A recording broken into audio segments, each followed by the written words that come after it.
MVP would be Jaylen Brown. Who would have thunk this? Who would have thunk this, Stat? No. Who would have thunk this? Maybe somebody by the name of... Oh, let's go, Stat! Come home, Stat! I couldn't have made this up. Shout out to the coach, Joe. There's a picture with Joe, right? No, this is really interesting, Killer. There's a picture with Joe, and he's there with Kyrie side by side. He's at West Virginia, Kyrie's at Duke. And come back all of these falls, these years, he's now a championship coach instead of being a player. He didn't make it that much as a player, but he definitely made it as a coach, and shout out to him. And this goes back to what we talked about last week before we get into the game. Yeah. Niggas know when they not going to go pro. You keep saying a lot of niggas. He's the youngest coach in the NBA, 35 years old. And he realized, I'm not going to make it as a basketball player. Let me be a coach. But you want to keep lying to people. I talked to one of our teammates. That was good. That was good. You know what I'm saying? I talked to one of our teammates. I'm not going to say who because he didn't give me permission to say who. Yeah. And he said, see, May should know better than this because this was presented to us in 1992 when we was in the cafeteria and Ford tried to keep it real with niggas and we tried to laugh and think it was a joke. And when he told Wayne Fletcher, you should be a wide receiver. And everybody thought it was a joke before it was dead serious. That was niggas telling the truth. He would have probably been bigger than Calvin Johnson. Randy, just like Randy Moss, he would have been one of them. And shout out to Wayne, that's my brother. But 6'4". Yeah, fast, could jump high, could catch. And we thought don't like getting hit. Yeah, so when we was talking about I don't want to say his name, he said, Murder said right there, when niggas told us the truth, niggas didn't want to hear it. So he wanted me to remind you of that situation. If he give me permission, I'll speak to him tonight. I'll say it was. Oh, no, that was actually really good. That was a great assessment. Yeah, that's what we was talking about, letting niggas know their truth. And he was like, nah, I support their dreams. I was like... I was saying that because it's Bootsy, you know? Bootsy need to let his kid play, you know? No, I'm not saying don't let him play. I'm saying, like, Bootsy, I like Bootsy because Bootsy seems so sincere in his post. He's like really thinking about it. When I looked at it, like, what's the point that you get to? You be like, all right, let's start playing B in it. Because look, let's be realistic. I'm gonna be totally, and all jokes, I know we fucking around and not fucking around at the same time. But to be totally honest, me and Mace really been rapping since the like 9th grade. This was really a plan B. Yeah. Like this was definitely a backup plan. Now was it gonna work or not? We didn't know, but basketball was first and then music was second. But this is shit we've been doing since 13, 14 years old as a backup plan. That's the question I should ask.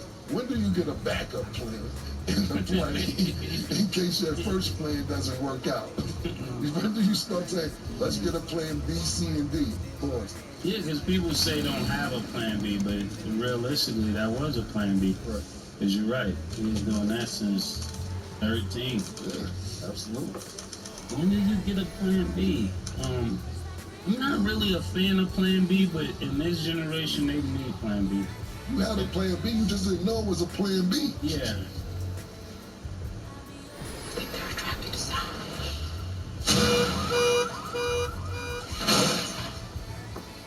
Solid day out here with the CBX4 Zippo wedges. Go check them out if you're ready to level up your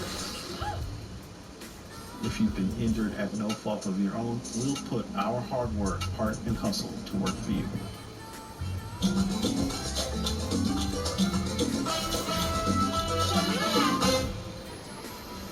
Tampa Furniture Outlet is your premier furniture destination for all your home needs. With over 8 years of serving families in the Tampa Bay area and Central Florida, we are proud to provide the comfort and style your home and family deserves at outlet prices. Experience over 80,000 square feet of name brand furniture packed with styles to fit any taste. Discover everything from luxurious mattresses, home decor, and much more. Only at Tampa Furniture Outlet, where your dream home awaits. Located at 4968 East Bush Boulevard, Tampa, Florida.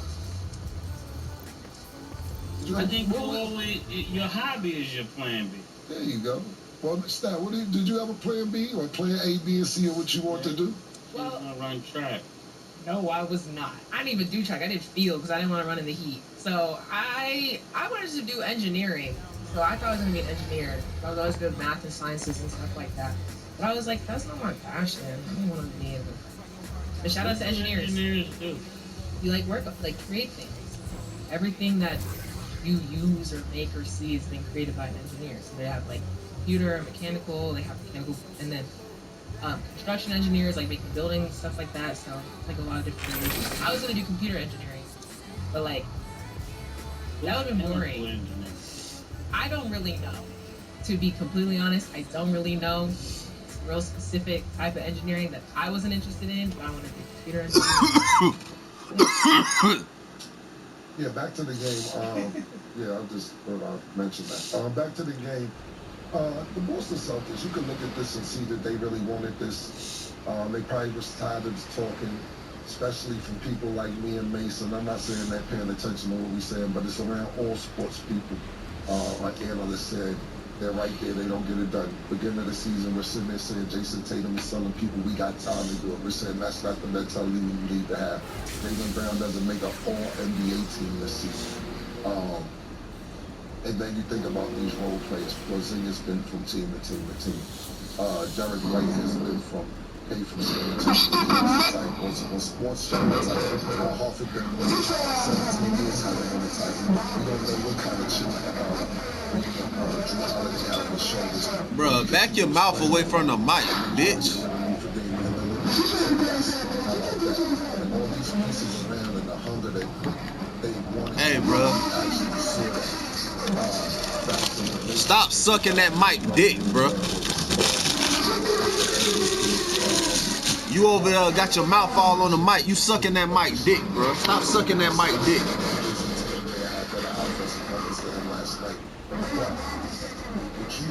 That's all right. Now you muted.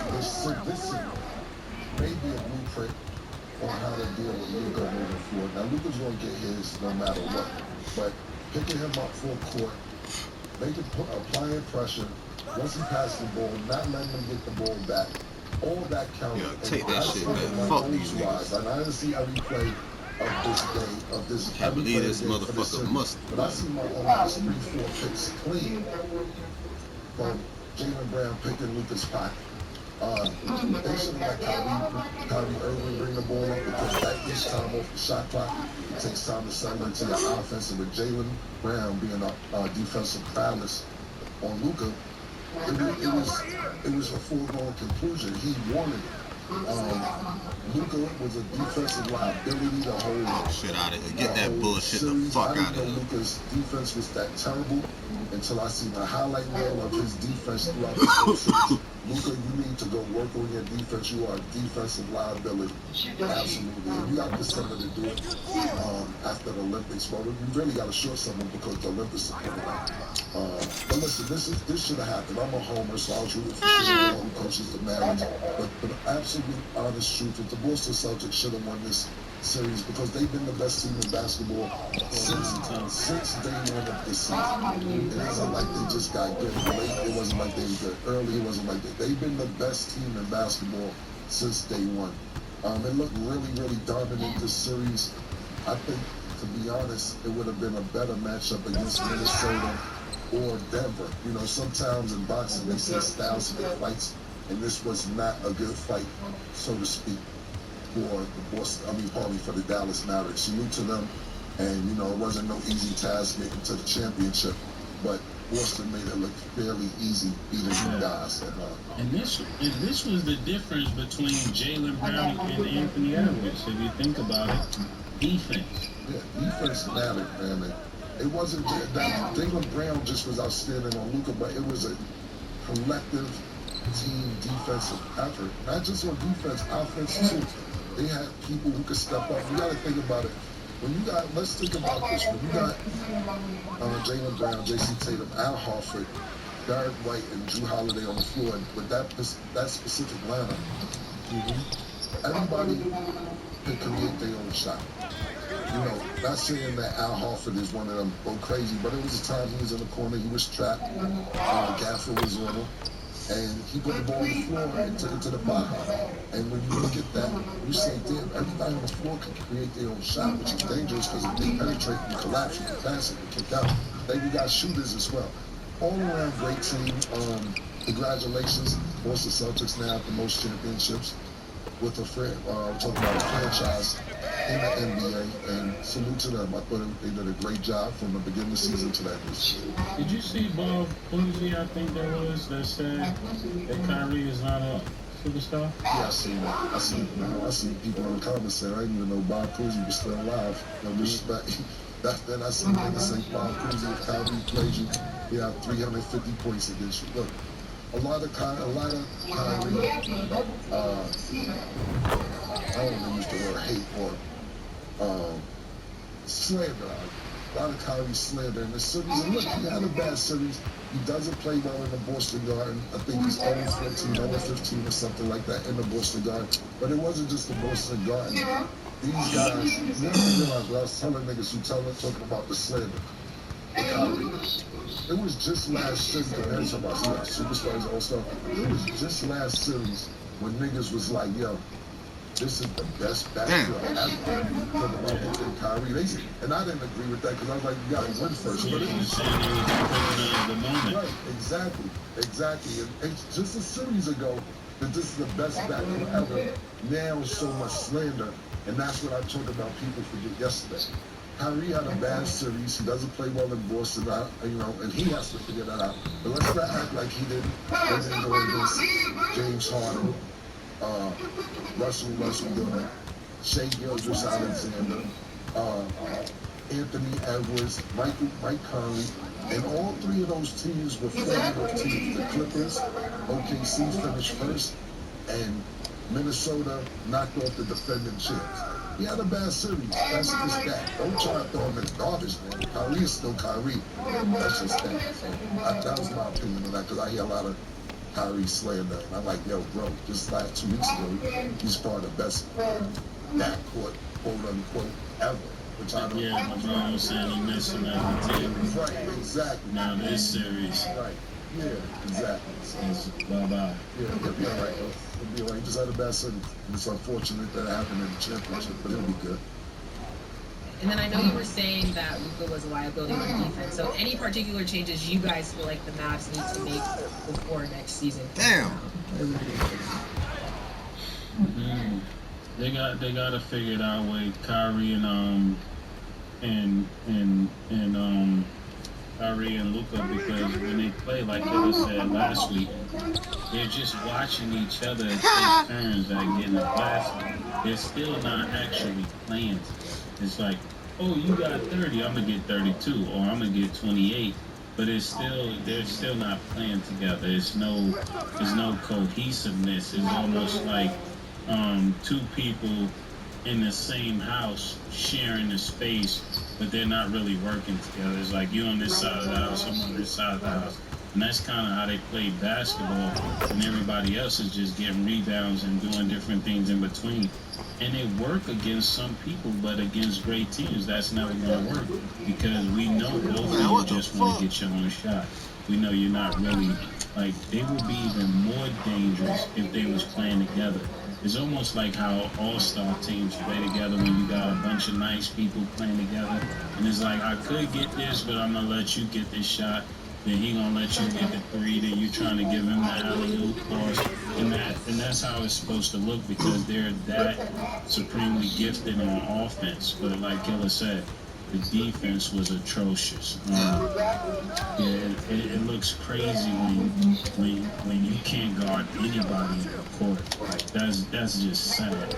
I don't know. They might have to put Luka back to the drills pause where people used to have to sit on the wall. I remember when I came in, Killer, and y'all was What was the coach name? Because I learned that at Gauchos at 11 years old. You know, And your senior year, Coach Jackson. Coach Jackson, I came in practice. I was sitting on the wall. I said, I'm like, I know how to play defense. That's one thing, but that's part of fundamentals when you're young. Like, that's something I learned at Super Bowl.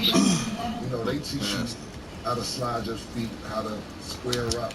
And to me, Luka's been so good offensively for so long, probably coming up, that his defense didn't matter. And this series, he got exposed because now you have to realize, and I'm not just saying it because technology, but technology does play a big part. Because you got every camera in. It isn't just 3-4 cameras. And now they can pick apart what you're doing and not doing. And it's not just for scouting reports. It's fans. Fans can just tell you, like, yo, what the they fuck can is circle you, exactly. Samsung phone, they can move everything from around you. Put a lake in the pool behind you. Look at this nigga chilling. Right, exactly. And so people are noticing that he's a liability on defense. This man. Questions that, look, there's not no foregone conclusion that Dallas is going back to the championship. You know, the West is tough every single year, man. And we have to think about it. Last year it was the Nuggets. Who was it the year before that? I can't even remember off the top of my head. Oh, they're not going back to the championship. I guarantee you that. So when you Y'all be back. Yeah, so when you sit there and we talk about Western Conference, I don't think it's Golden State, I believe. And then before that, no, I'm talking about the Western Conference. That one was last year. The year before that, I'm trying to figure out, I think it was, I'm not sure if it was Golden State or not. But every year is somebody different in the West. There's no consistency. So when we say what's going to happen for Dallas moving next, let's figure out, let's getting them ready for the playoffs, because there's no foregone conclusion that they're going back to the championship. Now, the Celtics, on the other hand, they got over the hump that they need to get over. Now, people are going to have something to say in the East about this. Milwaukee's going to have something to say about this. I saw Joel Embiid the other day on halftime of the game, and he was saying that he don't like it. He hates the Celtics. He's going to have something to say about this. But if we think about this, Boston has Ruth on their side. Jason Tatum, Jaylen Brown are both in their 20s. Their coach is young and shit, and they're moving pieces around them are all great, and they're stable, and it seems like everybody fucks with each other over there. So Boston right now is the real favorite, whether it's East or West Coast, and everybody else has to fall in line and figure out what they're going to do. Yeah, and they're going to be more confident. It's something about winning that makes you an even more confident team. Now everybody over there are champions now, so everybody comes back to camp, you know, feeling like the man.